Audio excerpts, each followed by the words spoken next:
Silakan Kak Musis untuk kata sambutan dan doa berkat.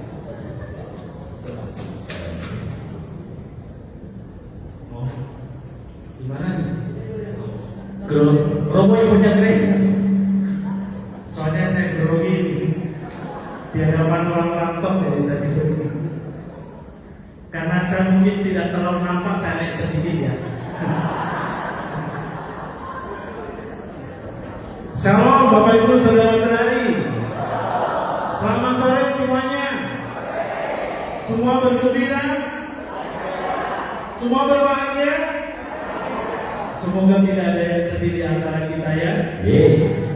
Karena kita pada sore ini berkumpul bersama-sama untuk bersyukur bersama. Bersyukur bersama siapa? Patrisia. Apa itu Patrisia? Patrisia ini satu komunitas yang ada di Paroki Pluit ini, yang terdiri dari bapak-bapak, pater itu bapak-bapak, lalu dikombinasi menjadi patrisian, dan bapak-bapak ini memang ya sudah cukup berusia, namanya juga bapak-bapak. Tapi juga sebagai komunitas merayakan 40 tahun sebagai komunitas, maka tidak tahu tapi sudah ditepuk tangan dulu 40 tahun komunitas patrisian ini ya. Karena patrisian merayakan ulang tahun yang ke-40 ini, maka kita sekalian bisa berkumpul bersama-sama di tempat ini. Kalau patrisian ulang tahun ke-39 pasti kita nggak ketemu, karena itu sudah tahun lalu dan kita nggak ketemu memang. Ketemunya pada saat ini. Maka pertama-tama saya ucapkan selamat dan propesian kepada patrisian yang telah merayakan ulang tahunnya yang ke-40, suatu perjalanan yang panjang, 40 tahun, hampir seusia dengan paroki ini. Jadi lumayan, dan karena itu anggotanya ya sangat variatif, banyak yang lansia memang, tapi kuat-kuat, tapi bahwa semangat mereka yang luar biasa, yaitu untuk semakin dekat dengan Tuhan. Tepuk tangan untuk mereka semua. Dan bagaimana caranya supaya mereka dekat dengan Tuhan, mau untuk selalu mendengarkan firman Tuhan. Jadi tadi lagu terakhir bukan menyiapkan hati untuk mendengarkan firman Tuhan, tetapi bapak-bapak patrisian secara rutin seminggu sekali mereka berkumpul untuk mendalami kitab suci. Mereka ingin bahwa hidup mereka bermakna di hadapan Tuhan, tapi juga bermakna untuk sesama. Maka sekali lagi profesian untuk bapak-bapak patrisian yang setia sampai dengan saat ini, dan semoga semakin banyak anggota yang jauh lebih muda-muda, sehingga nanti akan berjalan terus sampai merayakan 50 tahun, bahkan nanti 75 sampai 100 tahun, insya Allah. Nah Bapak Ibu Saudara-saudari, kita sungguh bersyukur kita telah bersama memuji dan memuliakan Tuhan lewat puji-pujian bersama dengan Ibu Lisa yang suaranya merdu. Saya dulu hanya mengenal Bu Lisa sebagai penyanyi cilik, sekarang sudah sama-sama besar, sama-sama dewasa, sama-sama menuju tua. Ya, dan kita juga akan bersama dengan Romo Eko, yang siapa tidak kenal Romo Eko. Maka tadi saya berjalan bersama beliau, saya itu merasa kecil, dan dia memang kecil memang. Segala-galanya saya menjadi kecil. Tetapi bahwa bersama dengan Romo Eko, bersama komunitas patrisian dan Bapak Ibu sekalian, kita juga akan ya semakin dekat dengan Tuhan, dengan mungkin berbagai pengalaman sharing dari Romo Eko bagaimana kita menjalani kehidupan ini, bahwa kehidupan itu karena firman-Mu. Dan kiranya ini bukan hanya menjadi semangat dari Romo Eko, tapi juga semangat untuk kita sekalian. Karena itu terima kasih Romo Eko yang telah berkenan hadir di sini dan menyemangati umat baik yang dari dalam paroki ini maupun dari luar paroki, dan juga Ibu Lisa yang dengan tentunya juga mengajak kita untuk semakin sengaja ini mainnya dimati-mati rokok kelamaan. Baik, untuk itu saya sangat peka terhadap tanda-tanda. Maka selamat bagi Bapak Ibu, selamat datang, dan juga selamat untuk membuka pikiran dan hati akan sabda Tuhan, juga sharing dan juga pujian yang dilakukan. Untuk itu marilah kita bersatu dalam semoga kita sekalian untuk bangkit berdiri. Dalam nama Bapa dan Putra dan Roh Kudus. Amin. Puji syukur Tuhan atas segala rahmat dan berkat yang Kau limpahkan kepada kami, sehingga pada sore hari ini kami bisa berkumpul bersama-sama, merasakan bahwa kami sebagai satu keluarga, sebagai anak-anak-Mu yang Engkau cintai. Kami bersyukur atas rahmat-Mu, atas bimbingan-Mu, sehingga kami Kau tuntut untuk bersama-sama di ruangan ini untuk memuji dan memuliakan-Mu lewat puji-pujian, tapi juga lewat sabda-Mu, lewat sharing pengalaman dari Romo Eko yang akan dibagikan kepada kami. Dan kiranya ini membantu kami untuk semakin dekat dengan-Mu, sehingga kehidupan kami pun juga semakin berkenan di hadapan-Mu, tapi juga berkenan di hadapan sesama kami di gereja kami. Tuhan, kami serahkan seluruh kehidupan ini di dalam penyelenggaraan-Mu serta pendampingan-Mu dengan mengatakan Kristus Tuhan kami. Amin. Dalam nama Bapa dan Putra dan Roh Kudus. Amin. Terima kasih. Selamat sore menjelang malam dan menjelang malam. Terima kasih Romo Kasih, saya diperbolehkan untuk berbagi di tempat ini. Ini kehadiran saya yang kedua. Sit Deus in itinere tuo, semoga Tuhan menyertai dalam perjalanan kita. Hari ini adalah dalam ulang tahun kelompok persaudaraan gerombolan. Apa ini? Komunitas patrisian yang isinya bapak-bapak semua. Gak ada yang itu. Kenapa? Patrisian laki-laki semua. Karena disitulah mereka merasakan kebebasan. Disitulah mereka bisa berdoa berjamaah, berdosa berjamaah. Terima kasih komunitas patrisian, dan hari ini pun bekerjasama dengan SKK ya, dari seksi kerasulan keluarga Keuskupan Agung Jakarta Paroki Sandu. Secara manis, tepuk tangan dong untuk kakak semua. Ya, siapa yang dari paroki sini? Angkat tangan. Wow, banyak sekali. Terima kasih. Siapa yang dari luar paroki sini? Silakan angkat kaki. Karena Anda adalah penyelundup, saudara-saudara. Ya, firman Allah tadi, firman Tuhan penolong hidup. Dan hari karena manusia ini sering sekali membaca kitab suci, padahal yang lebih penting melakukannya, coy. Bukan hanya membaca, anak TK juga hafal. Jadi bagaimana nanti saya akan melihat kenapa kok kita membaca firman Allah. Saya sering kali kalau di rumah ngepet, anak-anak pada bawa Alkitab. Saya bisa membedakan mana ini anak Katolik, ini anak Kristen.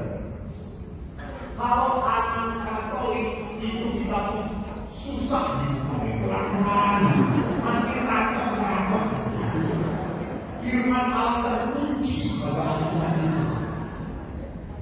Tetapi kalau anak Kristen itu mudah dimana stabiliokin sampai kayak direndam stabilo di sekolahnya. Saudara-saudari yang terkasih, mengapa orang saudara kita Kristen begitu rajin sekali membaca kitab suci?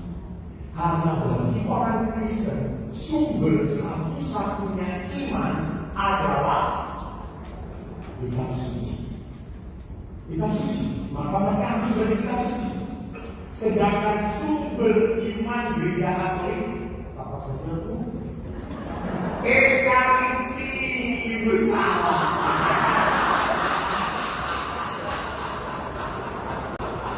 Lingkungan tempat mencari berkat Tuhan, Ekaristi.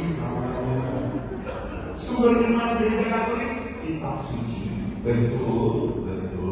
Lalu tradisi gereja, betul. Lalu magisterium ajaran gereja, ajaran gereja.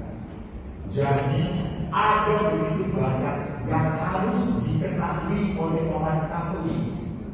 Bahkan nanti juga saya memperlihatkan ajaran gereja tentang kitab suci apa, supaya kita tahu bersama-sama. Dan sering orang Katolik kalau disuruh baca kitab suci banyak alasannya. Tulisannya kecil-kecil, susah dibukanya, susah dibacanya. Terus saya bilang, Oma, cari kitab suci yang satu lembar, satu huruf.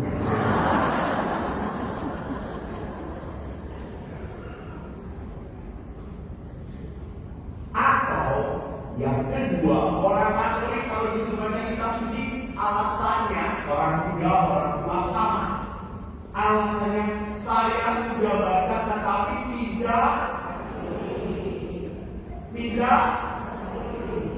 tidak paham, tidak mengerti. Saudara-saudariku, kitab suci itu sabda siapa? Sabda Tuhan. Kalau nggak ngerti, wajar kita berdoa. Tuhan Maha Tahu. Jadi kitab suci itu kalau tidak mengerti, memang nggak apa-apa, nggak masalah. Tetapi yang penting baca supaya tahu kehendak Tuhan. Apa orang kata benar? Romo, saya itu yang supaya tahu kehendak Tuhan, saya itu langsung diam, tenang. Terus saya tahu benar-benar makin bingung. Ya tidak. Kalau bisa tahu kehendak Tuhan hanya lewat apa?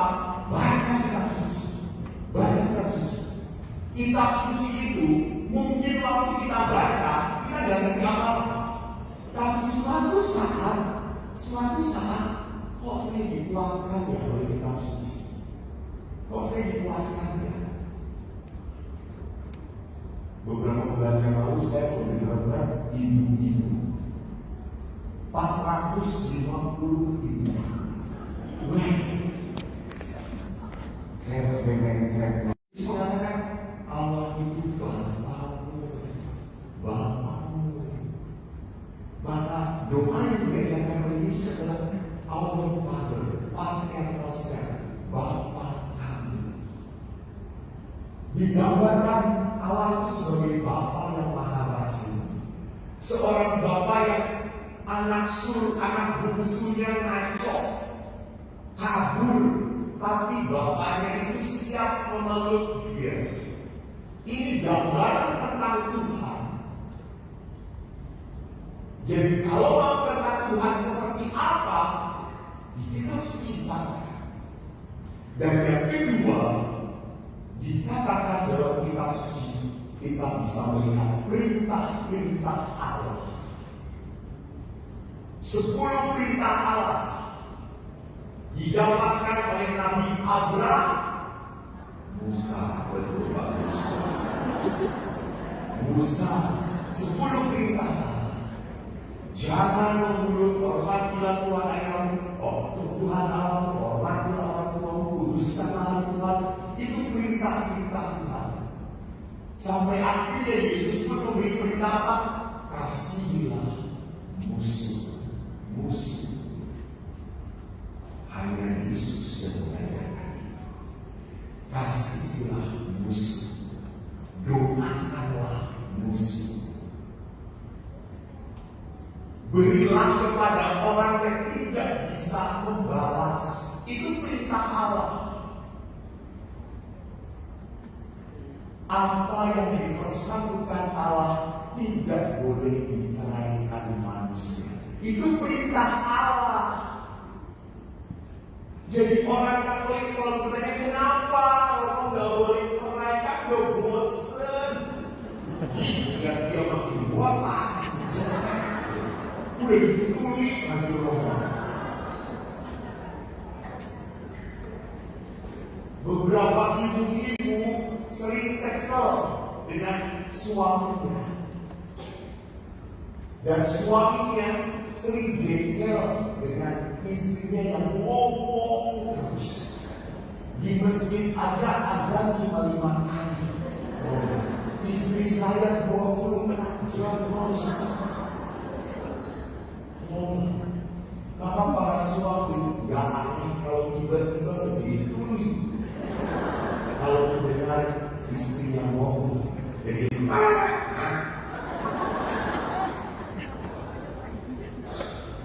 waktu saya lihat di Sarawak, ada seorang ibu datang kepada saya, Romo kan punya karunia mendoakan, ya setiap Romo punya, kita juga semua punya, bisa saling mendoakan. Romo mendoakan suami saya, Romo, kenapa? Dia tuli, Romo. Tolong doakan, ayo Romo. Kan saya dipaksa dong. Kita harus tahu ya, yang tidak boleh dilanggar adalah 2 perintah. Perintah Allah dan perintah mama. Mama itu kuasanya di bawah Tuhan Allah. Saya tahu ya, mama minta potret dari soal, ayo. Senyum. Dari hati istri karena mama itu tolong aku suami saya ingatin suaminya, Pak, saya disuruh istri Bapak doain Bapak. Oh, udah tuli. Lalu saya disuruh istri Bapak untuk mendoakan Bapak karena Bapak mulai tuli. Jangan ngomong ini anugerah.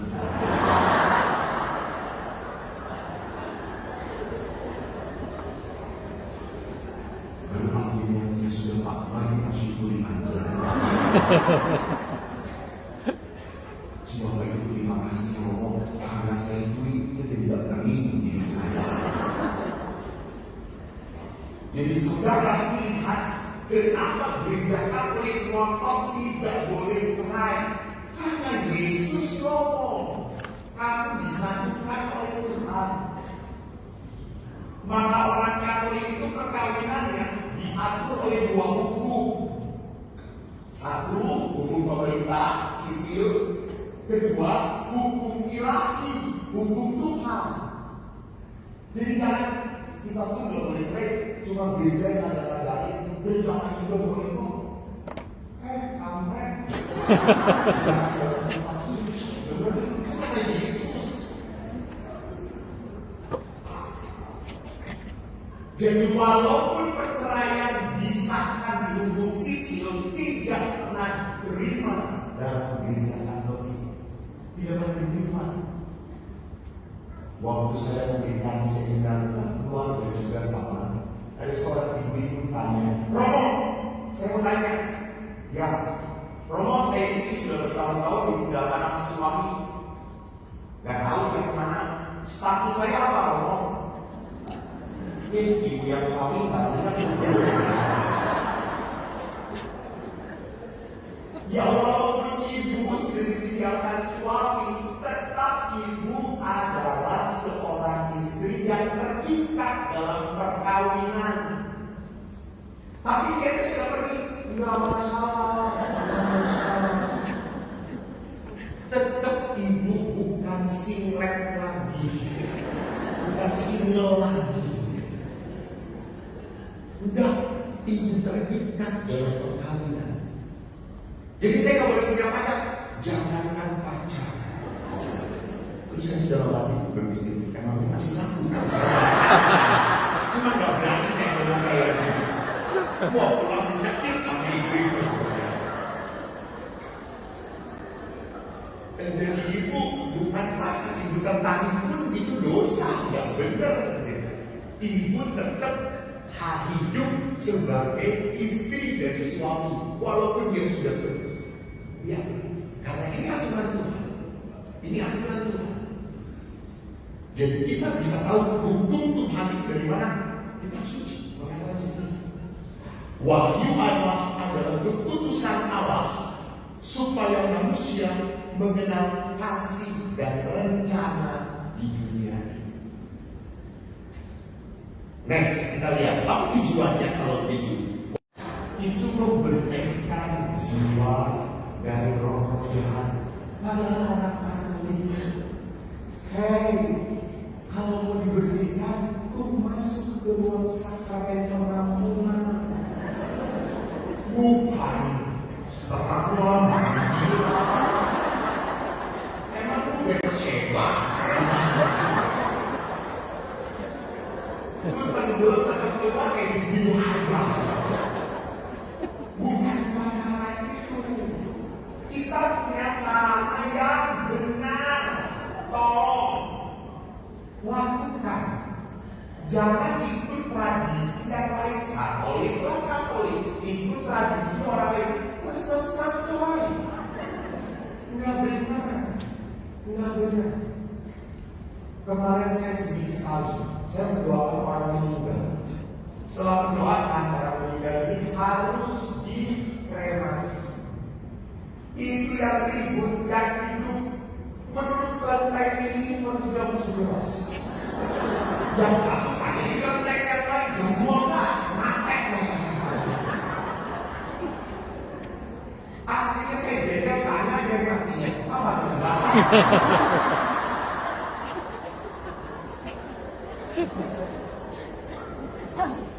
Sorry, maaf.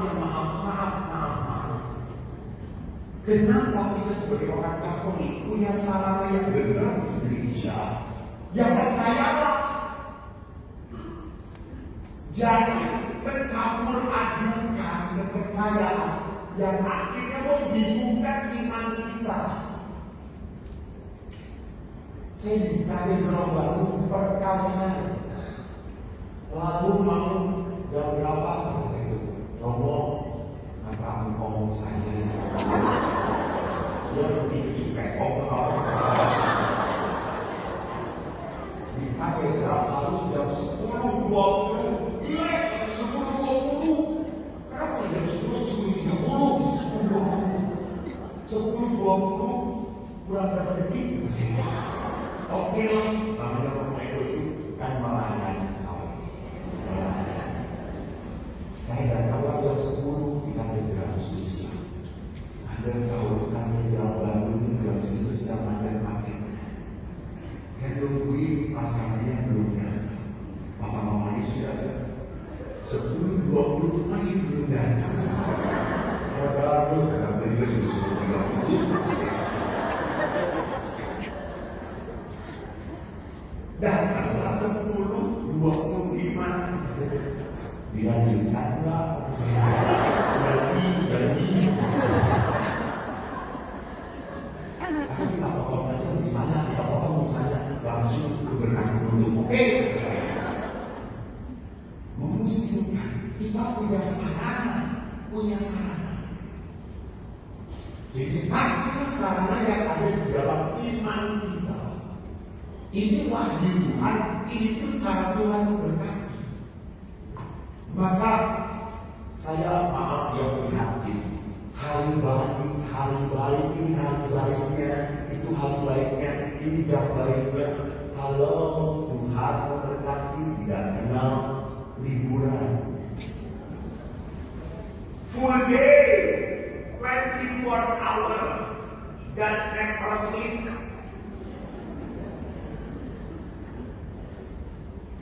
Ketiga, wahyu Allah selalu diperkenalkan secara bertahap. Pelan-pelan. Manusia gak mungkin mengerti total Tuhan. Maka lihat, waktu Tuhan memisahkan dirinya dari sang penciptaan sampai dosa, di mana setelah berdosa Adam dan Hawa ini diusir dari Taman Eden, dan Tuhan tetap memberkati mereka.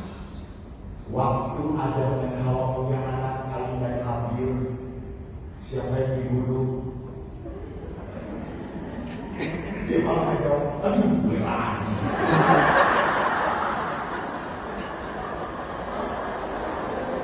Ditanya siapa yang membunuh, aduh berat. Tapi itu antara Kain dan Habil, kenapa gue yang ditanya? Kain membunuh Habil. Lalu setelah itu Kain disuruh pergi, dan Kain tidak mau. Dan Tuhan berkata, aku akan melindungi engkau. Lihat, Tuhan memperkenalkan dirinya bertahap. Sama, kita pun mengalami Tuhan berbeda-beda. Ada orang yang mengalami, oh Tuhan itu dekat dengan saya, Tuhan mencintai saya. Oke. Tapi tak jarang juga ada yang mengatakan, oh saya tidak percaya kepada Tuhan. Saya kecewa dengan Tuhan. Tuhan tidak pernah mendengarkan doa-doa saya. Ingat, itu sedang diproses oleh Tuhan. Ada saat di dalam hidup kita di mana kita merasa jauh dari Tuhan. Kita berdoa, kita di gereja, kita tidak merasa apa-apa. Oke, tidak apa-apa. Tapi tetap di gereja. Anda sedang diproses oleh Tuhan. Jangan berkata, aku tidak butuh apa-apa. Ngapain itu gereja? Apalagi itu gereja? Lumayan lah. Apalagi gereja sekarang manis ada biar di tempat tidur. Nyaman. Yang penting apa? Setia. Setia. Setia. Kamu Anda merasakan atau tidak? Setialah. Kita jadi sudah dulu.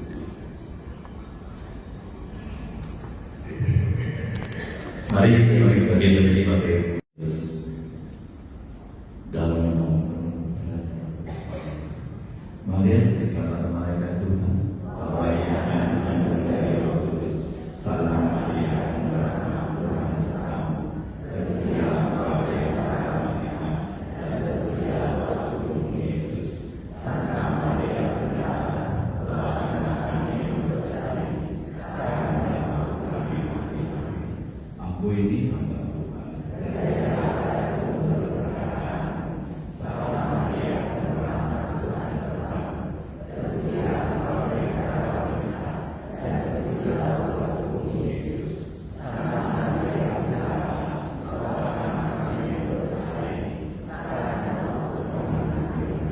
Sabda sudah menjadi daging.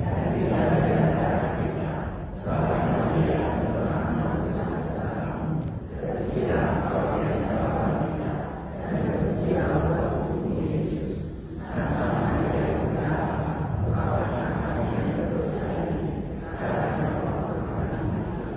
berbilang bahwa ini bersalah.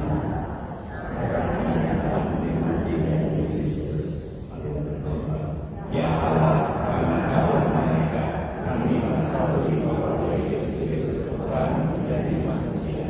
Bukakanlah anak kepada hati kami, supaya karena salah dan salahnya kami berdoa pada kebangkitan yang mulia. Sebab Dia Tuhan dan kami.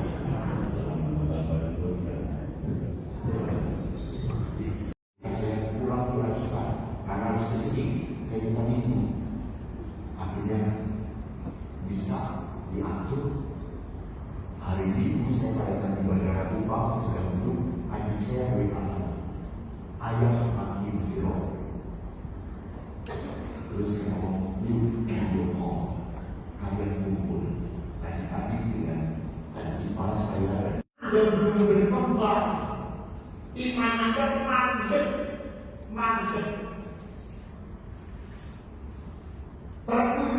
Terkuncinya oleh apa? Kesakitan.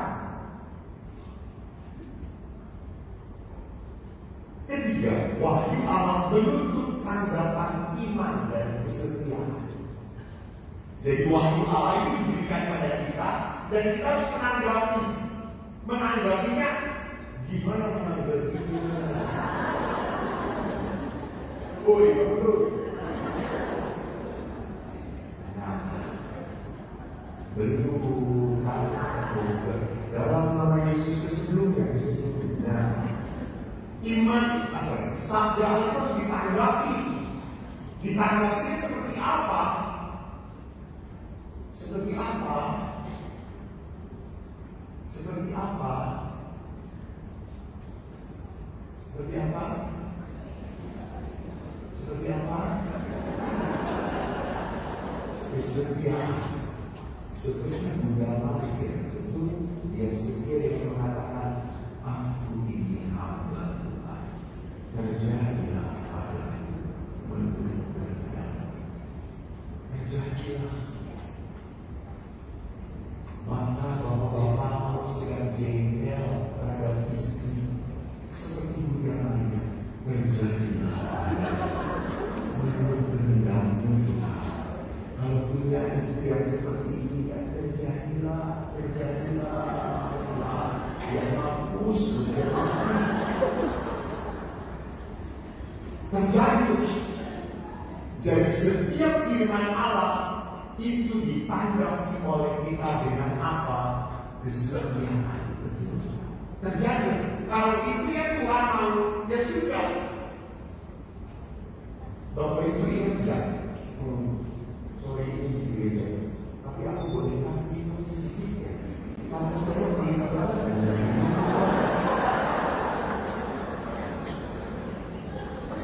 Masa harus sedih? Aku mau.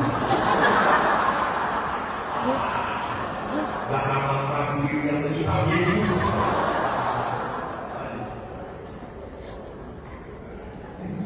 Terima kasih prajurit. Hari ini juga kau akan bilang di sekitar Bapak.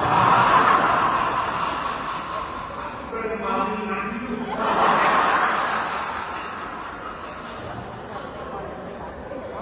Malam berapa kita?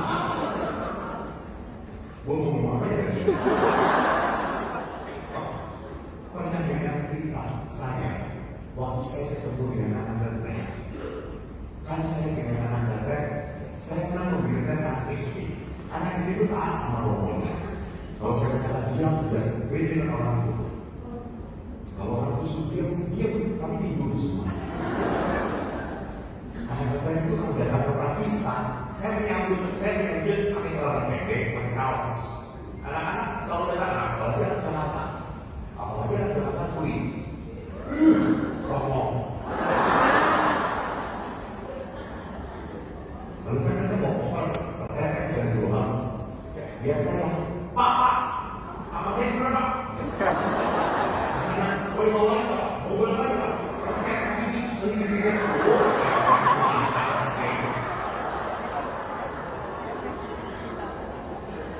Somong banget. Susah yang punya duit ini. Lalu saya taruh di sini yang mau. Terima kasih Pak, ini tipsnya. Kalau di sini kan memang tips. Oh kalau di mana saya butuh bantuan, saya panggil Bapak ya.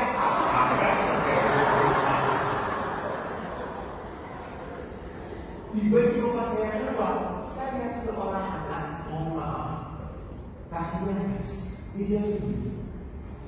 Terus dia lihat saya, kalau orang baik langsung, ini Romo ya? Ya, Romo, salam kenal, saya namanya, dikenal namanya. Oh terima kasih, Romo, saya mau lihat, oke, berapa? Apa kamu berapa? 30. Oh bisa Romo bawakan? Enggak, cukup, saya bisa sendiri. Makasih Romo, makasih. Orang kaya tapi memang baik. Orang baik memang harus. Lalu anak-anak ini kan kalau mereka anak-anak itu suka lari dalam sesuatu dalam angin, dia lari dan jatuh. Pada saat jatuh, kabarnya itu langsung tiba-tiba datang ngebantuin dan dia langsung makasih teman-teman. Anak itu bukan lagi. dibantu aja teman-teman. Kamu, walaupun kakak wajahnya itu sukacita. Beda dengan peserta seminar ini. Tidak kata tapi wajahnya penuh berbagi. Iya sih, temanya firman Allah tidak terlalu serius banget. Sampai akhirnya bisa penutup, dia duduk di depan. Dan itu saya highlight his face. Bisa. Kan kalau kita bisa,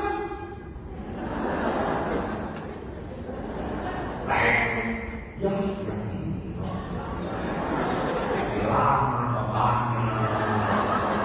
Apes deh. Yang tak berburu. Semuanya. Anak ini. Sampai saya itu akhirnya kabur. Lalu akhirnya pada saat saya ngobrol, saya tanya, nah, sudah berapa lama kamu sakit? Kan sejak lahir Romo, saya kena polio. Saya dulu pakai besi, dibantu oleh mama latihan jalan. Lalu sekarang besinya sudah dilepas. Saya sudah mulai berjalan, tapi sudah tidak Romo. Tapi saya senang, saya punya teman-teman baik, bantu saya Romo. Wah, hebat. Terus saya ngomong, nah, kamu lihat teman-teman kamu, untuk bagus, kamu suka diri ya, lihat teman-teman seperti itu, dan kamu punya kaki, punya dirinya. Apa jawaban? Romo, kalau Tuhan mau saya lahir seperti ini, tidak apa-apa. Saya punya mama baik, saya punya teman-teman baik, saya sudah bersyukur, terima kasih. Ini berkat Tuhan, Romo, tidak apa-apa. Sampai saya kaget. Tapi saya berkata, kamu orang Kudus. Lalu dia jawab, saya orang Jakarta. Maksud gue suci. Ini udah cacat bercekai.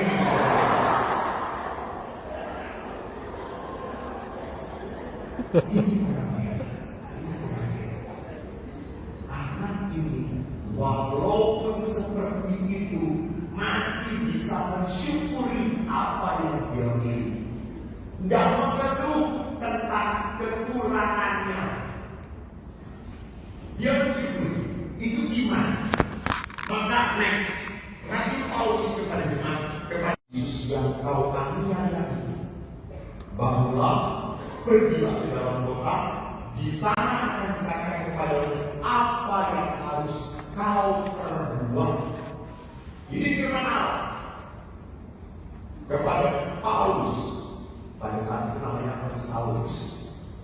Saulus, pergilah, aku akan mengatakan apa yang akan kau perbuat dan harus kau perbuat. Dan Saulus mengikuti kata-kata Tuhan. Jadi di sini lihat bahwa firman Allah didengarkan oleh Saulus yang kemudian menjadi Paulus dalam ketaatan. Dan bagaimana Paulus pun setelah dirubah oleh Yesus mengajarkan firman Allah. Next, lihat dalam surat Rasul Paulus kepada jemaat besar Tesalonika yang pertama, kesaksian Paulus tentang manusia. Dikatakan begini, semoga Allah damai sejahtera menguniskan kamu, dan semoga roh, jiwa, dan tubuhmu terpelihara sempurna, tak bercacat pada kedatangan Yesus Kristus.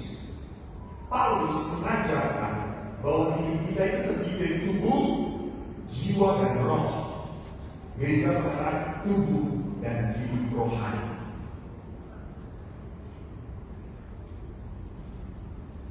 Paulus memperlihatkan bahwa kita itu punya jiwa. Di dalam jiwa kita merindukan Tuhan. Maka Paulus membedakan antara mana manusia yang diatur oleh roh dan mana yang diatur oleh tubuh, jiwa,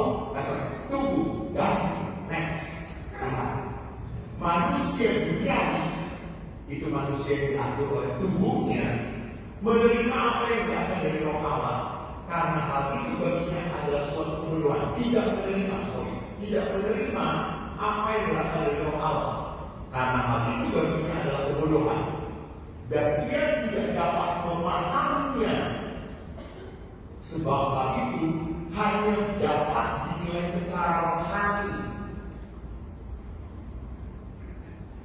Apa sih maksudnya? Hal duniawi dengan hal rohani sulit diterima. Begini, contoh kasus. Ini kasus yang saya hadapi. Seorang ibu pernah masuk ICU. Saya kaget. Saya pikir masuk ICU-nya kecelakaan atau musibah. Dia masuk ICU karena dicekik oleh suaminya. Dibunuh oleh suami. Dan akhirnya terselamatkan. Ibu ini hidup kembali, sadar kembali, sehat. Setelah sehat, ini yang dinikmati dan ditutupi menyebar. Setelah sehat, teman-temannya ngomong pada ibu, lu cerai suami kayak gitu. Ngapain? Walaupun lu diberkati di gereja, suami kayak gitu gak pantas untuk kamu teruskan. Dia datang kepada beberapa pastor pun, pastor mengatakan, terserah kamu. Kalau kamu mau membatalkan, saya bantu. Ibu ini akhirnya memutuskan apa? Saya tetap hidup dengan dia. Ada orang yang mau apa ini? Karena goblok. Nah ini manusia duniawi. Goblok, itu manusia duniawi. Tetapi yang Yesus berkata apa yang bodoh di mata dunia adalah mulia di mata Tuhan. Jadi mungkin secara duniawi goblok banget pun, tolol. Jadi perempuan itu secara begini, laki-laki jadi mati dia. Tinggalin aja dia.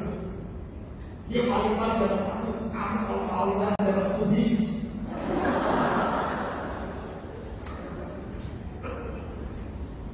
Dia memilih justru masih tetap hidup dengan suami yang pernah mau membunuh dia. Masih hidup, dia ngomong dia berdua, dia masih hidup, dia mau mati. Dia masih hidup sampai sekarang. Ini pertanyaan ini semuanya. Ini kan kita berbicara tentang firman Allah, bukan dunia yang lain, saudara-saudara.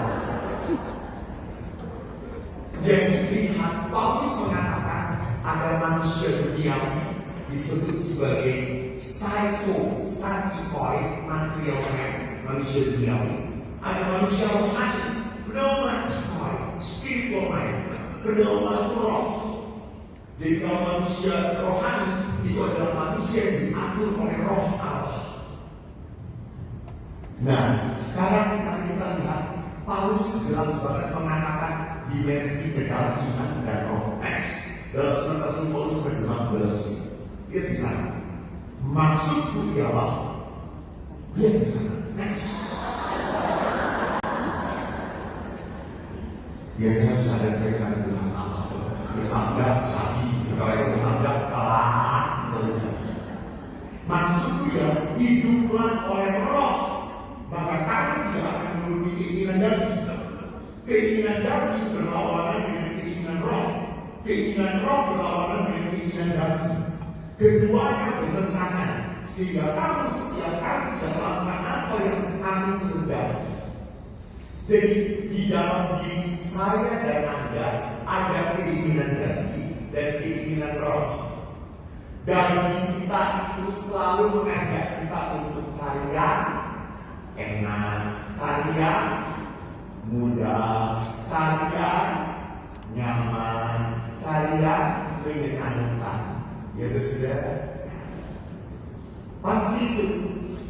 Dulu ingat gak, waktu zaman COVID kita kan bisa online. Pas bisa itu beberapa pada WA. Lu udah selesai belum? Apa ini? Pindah ke sini, pindah ke sini. Lu gimana? Lu kayak cepat banget di sini setengah jam seminggu, ayo pindah lagi. Jadi memang kita pun cari selalu tolong. Pastor yang favorit itu adalah pastor yang favorit cepat. Berkali-kali sampai WA konsep saudara-saudara diminta untuk mengisi-isi. Kalau boleh saya tanya, saya lebih senang mengisi rekor seminar umat di Stella Maris atau duduk di Pratista dengan tenang dalam sejukan alam yang indah. Mana yang saya suka? Stella Maris. Berduit kayak salah. Saya kalau suruh ini, saya lebih senang di Pratista tenang. Tetapi karena Roh berkata lutut berduit, berduit Tuhan, berduit. Pengorbanan berkir sendiri, nanti malam pulang sendirian. Jangan mau kasihan doa. Sebagai efeknya. Jadi pengorbanan. Karena Anda pun dalam keluarga seperti itu. Sedang jengkel, marah, harus seraja dengan orang yang menjengkel. Sudah dia menjengkelkan orang lagi.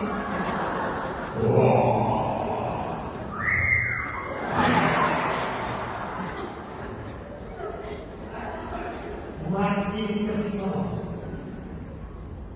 Jadi lihat di sini bahwa pada saat saya mengikuti kedagingan, saya selalu akan marah, saya akan selalu jengkel, kecewa. Kalau hal itu tidak sesuai dengan keinginan saya.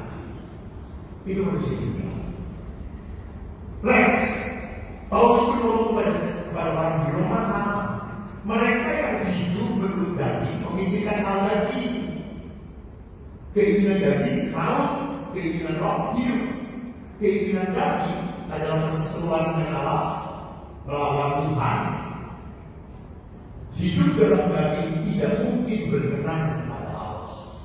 Maka next, sekarang pertanyaannya, roh apa yang mendorong hidup kita? Apakah saya diatur oleh kedagingan atau oleh roh Tuhan? Saudara-saudari, gampang kalau mau lihat saya diatur oleh roh Tuhan atau roh yang disahkan. Kemudian, satu kali kedagingan itu selalu enak, mudah, tanpa pengorbanan, gampang, nyaman, senang. Sedangkan roh Allah selalu menuntut pengorbanan, selalu menuntut penderitaan, selalu sulit dilakukan, dan selalu ada godaan. Selalu ada godaan. Contoh, ya, Bapak Ibu, nanti malam kita doa bersama. Yang tidak bersama saya doakan, saya selalu salah. Lalu ada yang doa bersama. Pasti pas mau rosario itu tiba-tiba ngantuk lah. Aduh udah malam lah. Aduh ini nonton drama Korea yang belum selesai lah. Aduh ini sedang diskon ini juga mau pergi Shopee. Selalu ada godaan untuk menjadi baik, tak mudah. Maka bagaimana hidup saya? Pertama, apa yang mengarahkan saya? Saya tahu apa? Apa yang saya cari dalam hidup saya? Apakah saya selalu mencari yang enak-enak, yang nyaman-nyaman, yang bahagia, yang mudah? Pagi ini saya sudah sampai Jakarta, lalu saya melihat jalan sudah jelas itu overburden. Tetap aja orang lewat, naik motor lah, jalan cuek. Bahkan mereka lebih lebih merasa berani daripada yang benar. Apalagi emak-emak. Saya pernah melihat ada overburden lewat. Emak-emak itu ada polisi padahal. Apa yang dilakukan polisi itu? Kurang banyak. Karena kalau polisi itu memberhentikan, pasti salah polisi, pasti salah polisi. Jadi orang itu lihat di sini, apa sih yang dicari dalam hidup? Apakah kesenangan semata? Apa yang menyenangkan saya? Contoh, jangan-jangan kita begitu juga jadi hiburan. Kalau istirahat saya buat bahan, saya mendengarkan khotbah beberapa imam, saya siapkan. Pada saat itu jam 4 sampai jam 7 saya bilang, jam 7 saya lapar. Lalu Eko itu kalau lapar, cari makannya yang paling gampang adalah Indonesia. Saya cari di depan hotel ada Family Mart. Saya nggak pernah bawa dompet, saya bawa aja 50.000. Saya belanja. Setelah belanja masih ada sisa, saya pegang. Saya kalau belanja biasa saya lalu pakai celana pendek, kaosan. Saya keluar, pasti bilang, tiba-tiba ada seorang bapak dalam jarak 1,5 meter. Maaf, bau keringatnya sudah tajam sekali. Bapak itu datang mendekati saya, lalu ngomong, jauh, gak mau mendekat. Dalam bahasa Jawa, Mas, nyuwun sewu, kula sampun dijanjikan boten mangan, saya sudah makan. Menawi Mas gadah atau kula diparingi, kalau Mas kulo dikasih. Lalu saya lihat bapak itu, tangan saya saya bilang, Pak, maaf, saya hanya bawa segini. Ini untuk Bapak, silakan. Bapak itu juga matur nuwun Mas, matur nuwun, wajahnya berubah. Saya bahagia sekali. Kenapa kalau kita mau berbuat baik selalu mikir-mikir, jangan-jangan dia tipu, jangan-jangan dia bohong, jangan-jangan dia memperkosa aku.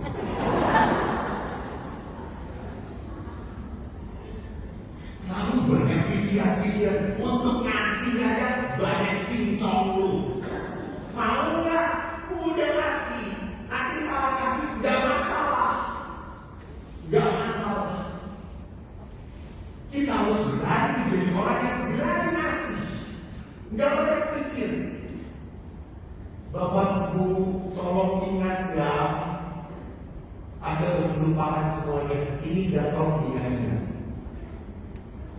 Kita diciptakan oleh Tuhan bukan untuk menjadi tong mengumpulkan berkat, bukan. Kita dijadikan oleh Tuhan untuk menjadi selalu pemberi berkat. Kalau nggak bedanya, kalau tong air dikumpulin airnya, lama-lama air itu apa? Butek berlumut. Coba kalau Anda menjadi Islam, air yang keluar selalu apa? Yang masuk segar. Percayalah. Anda memberi tak akan pernah berkurang. Allah tahu. Maka next roh Tuhan harus memimpin hidup kita. Maka saya tinggal 10 menit. Next. Mas, gimana sih orang? Tolong lewat sampai Filipi 4 sampai 7. Lewat. Udah. Terima kasih ya. Rasul Paulus memberikan nasihat dalam firman yang berada di Filipi. Bersukacita senantiasa dalam Tuhan. Sekali lagi, bukan akan apa? Bersukacita.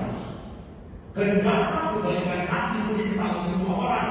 Tuhan sendiri kata, jangan hendaknya kamu khawatir tentang apapun. Nyatakan dalam segala hal keinginan kepada Allah dalam doa dan permohonan dengan ucapan syukur. Ya, damai sejahtera Allah yang melampaui segala akal akan memelihara hati dan pikiran dalam Kristus Yesus. Bersukacitalah. Itu kan berita dari Paulus.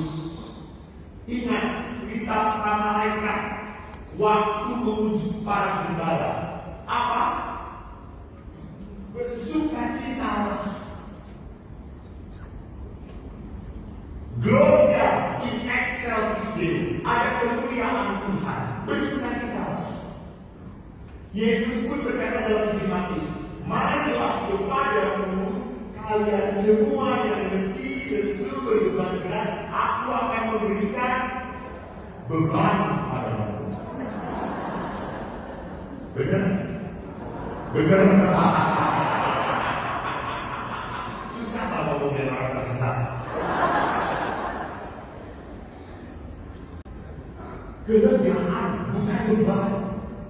Tolong Bapak Ibu, di dalam kitab suci Allah mewariskan berkat. Jadi sekarang selama hidup kita, Tuhan itu memberkati Anda. Nanti setelah Anda mati, baru Tuhan mengadili Anda. Oke? Jadi kalau hidup itu jadi orang yang bersukacita, bukan jadi orang yang diadili. Bersukacita, karena Tuhan hari ini sampai kapan pun di depan diberkati. Misalnya ini cuma misalnya. Sebelum misa 30 menit umat yang di sini sudah datang, sudah berdoa. Yang di sini karena ada nambah itu datang ke misalnya pas komuni kurang ajar. Lalu imam memberkati berkata begitu, apakah umat yang datang pas komuni dapat berkat melimpah dari Tuhan atau tidak? Dapat atau tidak? Aman. Dapat atau tidak? Aman. Dapat atau tidak?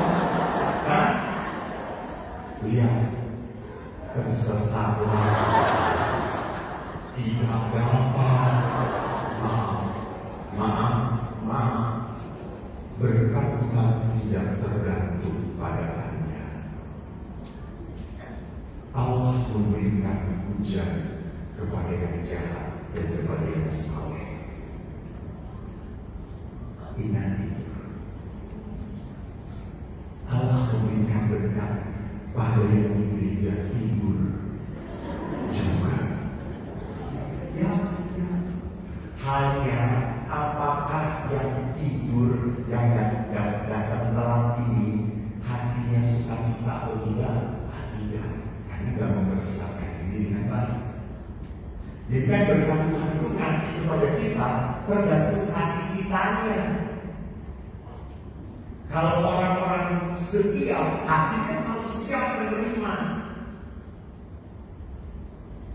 Saya bersyukur punya ayah tentara sederhana, punya anak 4. Politik itu awam, bukan suster-suster dia awam biasa. Mereka bilang waktu itu dorong.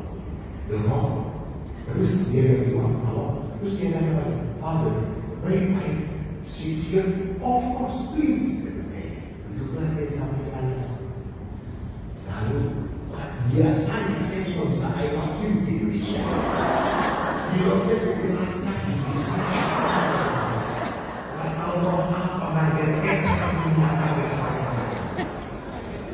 Terus saya tanya, where is coming from? I'm from Ireland, brother. From Ireland. Itu bergaul Ireland. Itu kan dia. Lalu saya, what happened?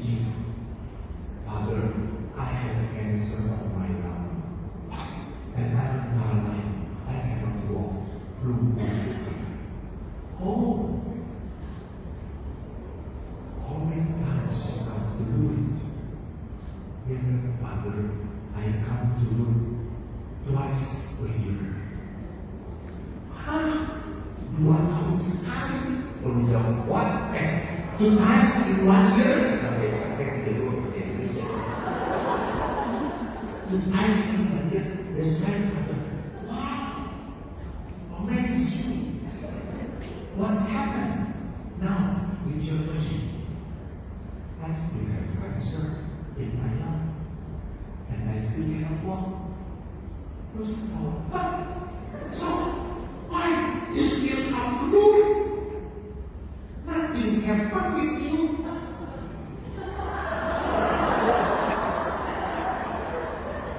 Ibu ini yang dia berbicara, ibu yang ini. Saya ngomong gitu.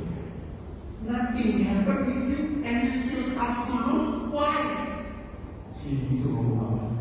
Father, you have no faith. You know, saya langsung mau duduk dia begitu. Lalu saya tanya dulu, Mom, what do you do like that? Father, this life, I still have cancer on my lung. I still cannot walk this life. But you must know, when I come to you, I really feel blessed. I really feel God love. And I have Mother Mary who always pray for me. So that's why I always come here. Saya harus berpikir, yang penting yang disembuhkan itu hatinya, bukan tubuhnya. Karena banyak orang yang cacat sakit tubuhnya, bukan tubuhnya, hatinya, jiwanya. Maka dari itu dalam penyembuhan, Yesus selalu mengatakan, imanmu menyelamatkan engkau, dan jangan berbuat dosa lagi. Jiwa yang penting. Gak penting tubuhnya seperti itu. Bahkan si ibu itu mengatakan, after I always came out here, Mother, you know, now my cancer is doing my friend for me. I am okay and I have cancer on my body. And ini orang hebat, masih bisa bersyukur walaupun sakit.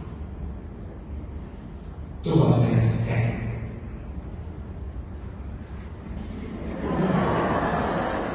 Kalau saya di rumah itu filmnya, ya, apa yang Bapak Ibu lihat? Lubang titik. Titik hitam. Tidak ada yang mengatakan layak terus. Ya, banyak yang mengatakan titik hitam. Nggak ada yang mengatakan layak putih. Padahal lebih besar mana titik hitamnya kalau layak putih. Nah itu kenapa? Karena kita selalu melihat kejelekan. Kita sulit bersyukur. Berkat begitu banyak, musibah kecil yang melihat apanya? Kita nangis, marah pada Tuhan. Tuhan yang melihat titik kecilnya doang. Tuhan itu sudah memberkati kita. Kenapa kamu ributkan hal kecil? Saya kan pernah cerita, saya pernah dikasih tas oleh ibu. Wah, mahal gue baru lihat di Tokopedia. Itu tas dari Bordeaux. Nggak tahu mereknya. Bukan gue ya, duit gue itu.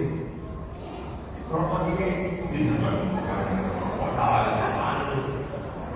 Gue lupa bukan dikasih. Saya sudah punya tas. Udah mereknya jadi dikit. Lalu saya nggak pakai tas itu, saya pakai tas yang biasa saya pakai. Saya ketemu karyawan kaya itu lihat, terus dia cuma lagi bawa buku, terus saya, lo mau mana? Lo lihat maksud, lo mau punya tas? Agak maksud, saya kasih tas itu. Hari ini ibu saking senang ya, dia pakai tasnya, dan ibu yang kasih datang. Lihat, bawa tas itu di tangan saya, tapi tidak pegawai. Ih, ada tahu habis bisa langsung gigi ke pasukan. Seperti mau menerapkan dan menghabisi segala sesuatu. Ini rumah pasti sudah tahu diri ya, sudah dikasih dari Pak. Seperti itu, apa sih mau bersih? Saya kan ngasih tasnya Pak, itu tasnya mana? Oh, Bu maaf kan saya nggak pakai, bukan juga ngasih. Saya nggak mau pakai, saya daripada nanti rusak. Saya kasih, tapi itu bukan caranya kayak gitu dong. Maksudnya saya akan malah ngasih apa maksud? Sampai mati pun saya akan ngasih.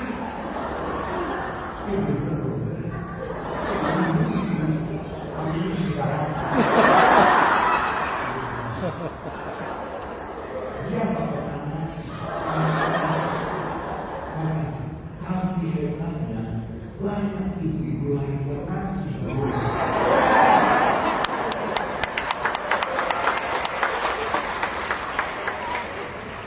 Halo, yang rumah satu pintu tertutup, buka secepatnya.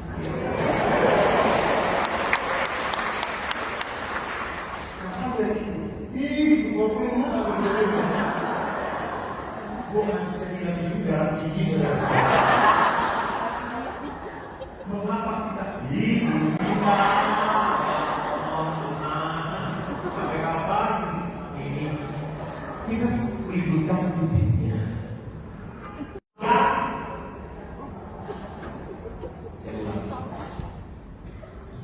Tetaplah berdoa, mengucap syukuran dalam segala, sebab itulah yang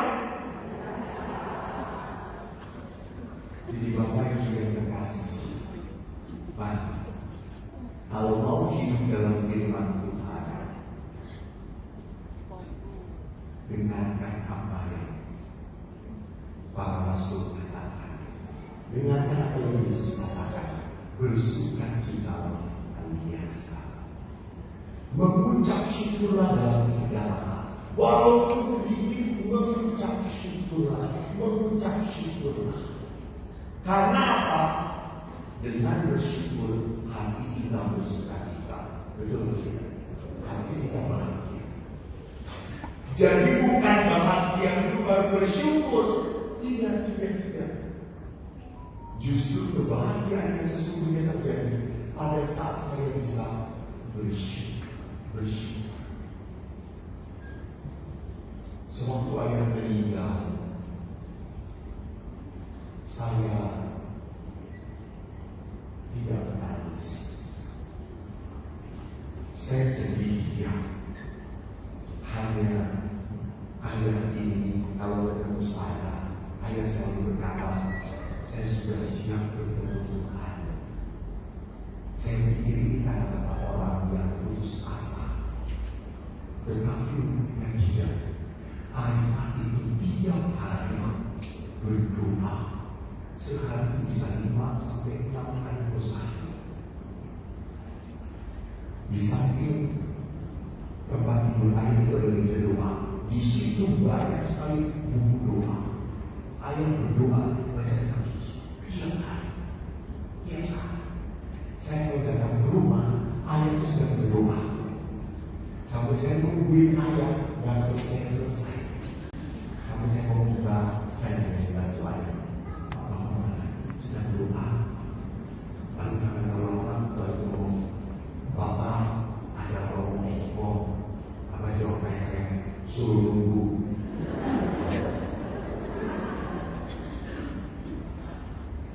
Dan ayah berkata, aku mau mandi.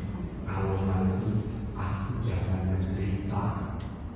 Dan Bapak Ibu, satu ayah masuk ICU meninggal hari ini. Tidak menderita. Tuhan kasih kepada orang yang baik apa yang dia berikan. Dan waktu meninggal pun anak-anaknya termasuk saya diskusi, ayah mau dimakamkan di mana? Rupanya ayah sudah punya tempat. Sebulan sebelum meninggal, ayah mengunjungi makam itu. Dan ayah berkata kepada adik saya, nanti kalau aku mati bersama ibu. Maka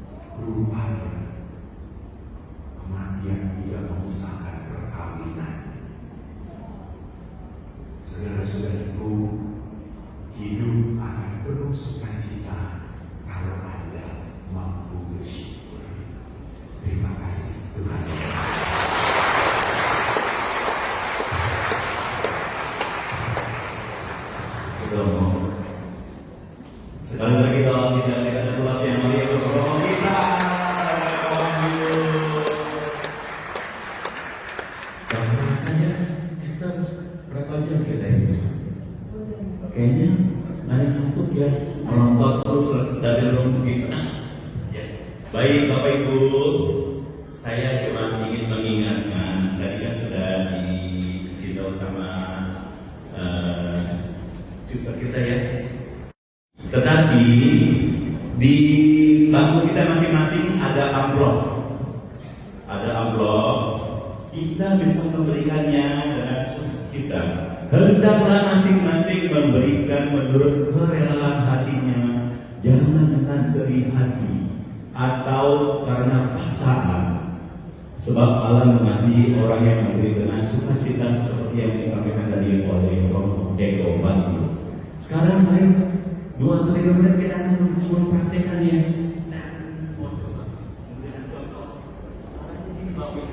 Tinggal dibuka amplopnya.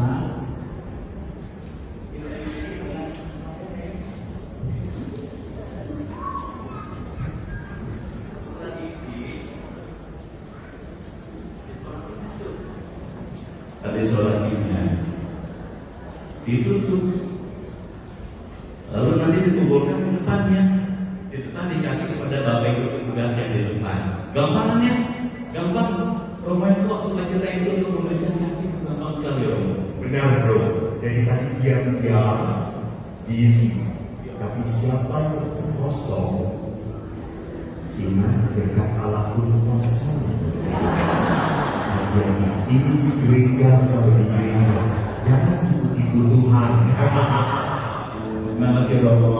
Ya, Bapak Ibu, kalau bagi memang belum bisa memberikan secara mudah, nanti kan amplop bisa dibawa, bisa dengan scan-nya. Ya, baik. Terima kasih.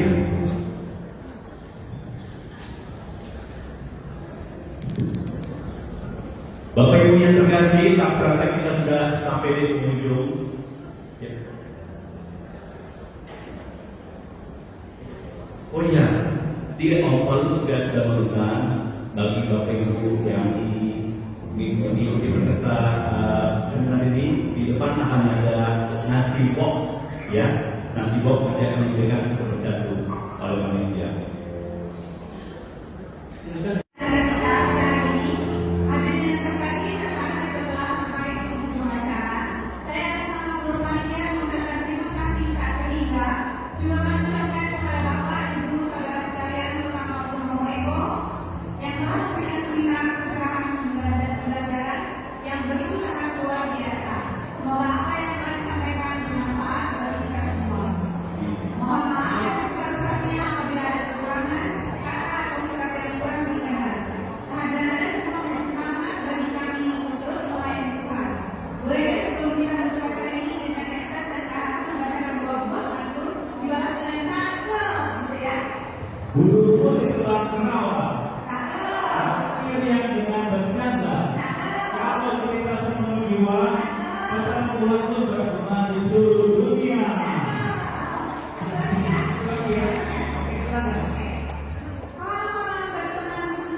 Anak-anak Tuhan,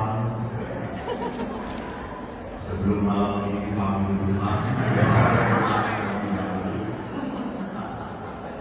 mari kita berdoa. Yang atas paling setia, tepuk tangan. Yang di atas dekat dengan Tuhan. Silakan kalau mau duluan kepada Tuhan. Bapak Ibu, terima kasih banyak untuk malam hari ini. Semoga malam ini membuat kekuatan dalam iman kita.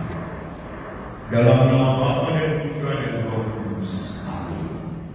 Allah Bapa yang Maha Murah, kami bersyukur dan berterima kasih atas berkat, penyertaan, kasih yang tak pernah henti dalam hidup. Kami mohon hadirlah suara di tengah-tengah kami.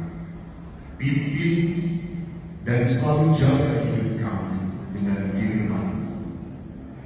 Dan buatlah kami menjadi hamba-hamba yang setia, seperti Bunda Maria, setia mendengarkan, memelihara dan melaksanakan firman. Tuhan, firman itu melimpah bagi hidup kami.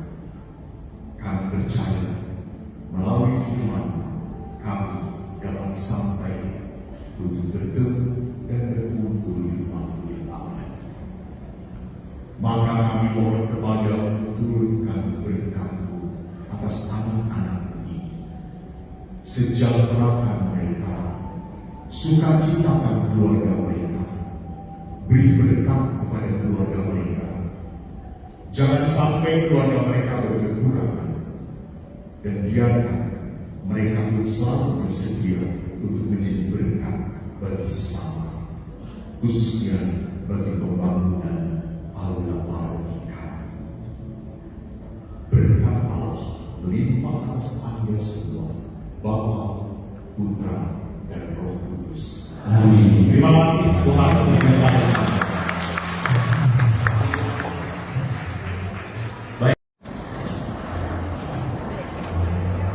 Mari Bapak Ibu, tadi kita diajarkan untuk jangan berfokus pada setiap masalah, tapi kita harus melihat berkat Tuhan. Dan seperti bahasa Jawa, jangan orang iso terus, tetapi kita mesti kudu iso dalam Tuhan, karena kita mempunyai Tuhan yang hebat, Tuhan yang ajaib.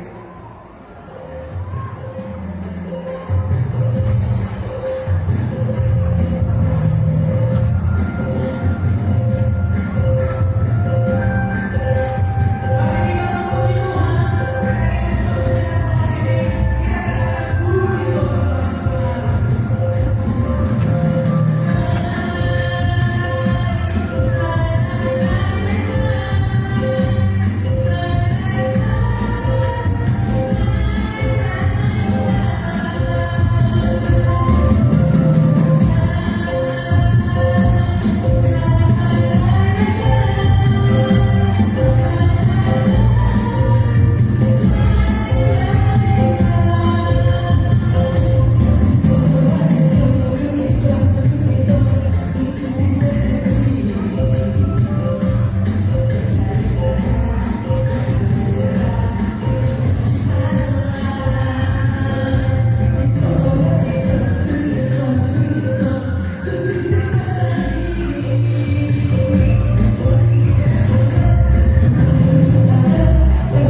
Ojek pasar kedua.